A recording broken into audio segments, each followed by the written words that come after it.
al-gabé ha'esh. Un aliment qu'on a posé sur le feu. Veitra memsham, il a chauffé sur ce feu-là. Ad shayat ledetbo, au point d'avoir atteint une température de 40 degrés. On a dit, arehu mevashel minatora, kolzman shayat ledetbo.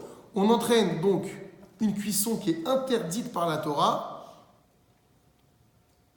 tant que sa température elle est dans les 40 degrés.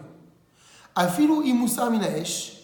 Donc qu'est-ce que c'est le Keli Rishon, l'ustensile premier? C'est l'ustensile qui amène le feu, qui a atteint un niveau qui a dépassé les 40 degrés donc, et nos limites. Tant que cet ustensile est dans les 40 degrés, il s'appelle Keli Rishon, même si je l'ai retiré du feu. Donc je prends par exemple ma marmite de Kaila ou de Daf. Elle est au-delà de 40 degrés. Tant que tu es sur le feu, c'est une évidence. Elle a le statut de Keli Rishon, ustensile premier. On verra les répercussions que ça a et les incidences de savoir qu'est-ce que c'est un Keli numéro 1, Keli Rishon, ou un Keli Sheni, Keli numéro 2, ou un Keli Shlishi, Keli numéro 3. Là, on est dans le Keli Rishon. Cette marmite qui est sur le feu s'appelle Keli premier. Même si je la retire de la plata, tant qu'elle est à une température qui est au-delà de 40 degrés, elle garde toujours le statut de Keli Rishon, Keli premier. On va voir quelles sont les incidences de cela. Ça va? Velachen, c'est pourquoi. Asur liten, il est interdit de mettre kol mine ma'achal, tout aliment, chez nam mevushalim, qui n'est pas cuit déjà, bemaim chamim ele, dans de l'eau chaude qui a atteint une température de 40 degrés. Donc, prenons le cas simple, avant de parler des plats. J'ai une marmite d'eau qui est posée sur ma plata, ou sur quelque feu qui soit. Elle est déjà à plus de 40 degrés. Cette marmite d'eau, je n'ai pas le droit de mettre un œuf cru à l'intérieur. Pourquoi? Qu'est-ce qui va se passer? Parce qu'au-delà de 40 degrés, on a dit ça cuit. Donc cette marmite, elle a le statut de ce que l'on appelle Keli Rishon, ustensile premier, ustensile numéro 1. L'ustensile numéro 1, il a la faculté de faire cuire. Maintenant, cette marmite d'eau qui est à 70 degrés, je l'enlève de la plata, je la pose sur mon plan de travail. Elle est à combien encore? Plus 40. Elle est toujours à plus de 40 degrés, quoi qu'il arrive. Même si elle n'est pas sur la plata, je n'ai pas le droit de mettre un œuf cru dedans, parce qu'elle garde encore le statut de Keli Rishon, Keli premier, parce qu'elle est capable de faire cuire. Pourquoi c'est grave ce problème? Parce qu'on va être amené des fois pendant Shabbat, par exemple, la femme elle arrive, elle goûte sa daf pendant Shabbat, elle dit ça manque de sel. Est-ce qu'elle peut mettre des épices? Ouais, ça sort. L'épice elle est crue? Est-ce qu'elle peut saler? Non, elle ne peut pas. Pourquoi? Parce que c'est Keli Rishon, et l'épice elle va cuire dedans. Donc c'est très important de savoir ça. Donc le Keli Rishon, il faut garder en tête que le Keli Rishon, c'est l'ustensile qui a la puissance de faire cuire. Même s'il a été retiré du feu, tant qu'il est au-delà de 40 degrés, il garde le statut de Keli Rishon. Ta femme, elle te dit, il manque du cosbor ou il manque de la menthe, j'en sais rien. Je peux rajouter un petit peu? Si c'est sur Keli Rishon, ça sourd. Parce que cette feuille de menthe, elle va cuire. Elle te dit, ça y est, mais j'ai enlevé le Keli Rishon de la plata, c'est bon, il est posé. Tu vas dire, ça dépend. Si on est en dessous des 40 degrés, tu as le droit de mettre tout ce que tu veux parce que ça ne va pas faire cuire. Elle dit, comment je fais pour savoir? Tu mets ta main. Si ta main elle se retire, c'est que tu es au-dessus de 40 degrés, tu peux rien mettre encore dedans. Dès que c'est passé en dessous de 40 degrés, donc en dessous le principe de Yad Soledet Bo, alors là je peux y mettre ce que je veux.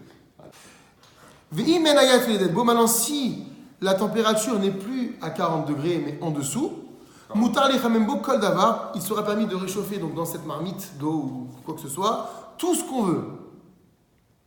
Milevad, à l'exception, alors c'est une exception qu'on verra plus tard, des varim, shem, kala, bishul, sheyuveu, les kamal, excepté les aliments qui cuisent facilement, on verra de quoi il s'agit. D'accord? Bitnaï, sheloye, omed, al gabe, esh gilouya, à condition toutefois que l'eau ne se trouve pas sur un feu découvert. Il y a un autre principe qui s'appelle Eruy Mikili Rishon. C'est quoi Eruy Mikili Rishon? Littéralement, c'est verser quelque chose à partir du Keli Rishon. Par exemple, j'ai ma marmite d'eau, elle est bouillante. C'est le Keli Rishon. Est-ce que je peux prendre cette eau-là et je verse du Keli Rishon sur un aliment qui est cru? Est-ce que le versement constitue une cuisson dès qu'il va entrer en contact avec l'aliment cru? Davar Shi'amad al-Gabeesh, un aliment qui était posé sur le feu. Veitra Memsham, et qui a chauffé, Ad Shayat Sedetbo, au point donc d'arriver et d'atteindre les 40 degrés et plus, Assour le Haroto Yeshirot Meakeli Shitremembo Al Gabeaesh Al Devar Maachal Yavesh Shenom Mevushal. Il sera interdit de le verser directement à partir du Keli Rishon, donc à partir de l'ustensile où il a chauffé, qui était sur le feu, sur un aliment sec qui n'a pas cuit. Donc sec et cru. Mi-péné, pourquoi ? Parce que chez Ali Dekar Mevachelo Birdeklipa, à cause de cela, il va cuire cet aliment à un niveau que l'on appelle Kede Kelipa. C'est quoi Kede Kelipa ? C'est-à-dire que c'est juste l'écorce. C'est juste Klipa, c'est l'écorce. C'est juste l'enveloppe de cet aliment qui va cuire. Tout le produit ne va pas cuire, c'est pas vrai. Mais la partie superficielle, qu'on appelle Kede Kelipa, elle va cuire. Et ça s'appelle bichoul. Ça s'appelle cuire. Vezéou, ce concept-là, on l'appelle Nikra Erouy Mikeli Rishon. Un versement à partir de Keli Rishon, ça s'appelle bichoul. L'aliment ne va pas cuire dans sa totalité, mais la surface va cuire. On appelle ça Kede Klipa. Ou la roto algabé mashkit tsenen shenom mevushal. Maintenant, verser cet aliment sur un liquide qui est froid et qui n'a pas cuit, donc dans de l'eau froide, par exemple. Gam ken yesh lachmir, même cela, il y a lieu de faire preuve de rigueur. Et là, à moins que le liquide froid qui va recevoir ce versement, il est assez conséquent au point où on est sûr que même lorsque je vais mettre quelque chose de bouillant dedans, eh ben, le liquide qui reçoit ne va pas chauffer à une température de Yat Sedetbo. Exemple, j'ai mon kumkum, il est bouillant, on est d'accord, c'est qu'il est riche le kumkum. Il a même le feu puisqu'il est branché sur la prise.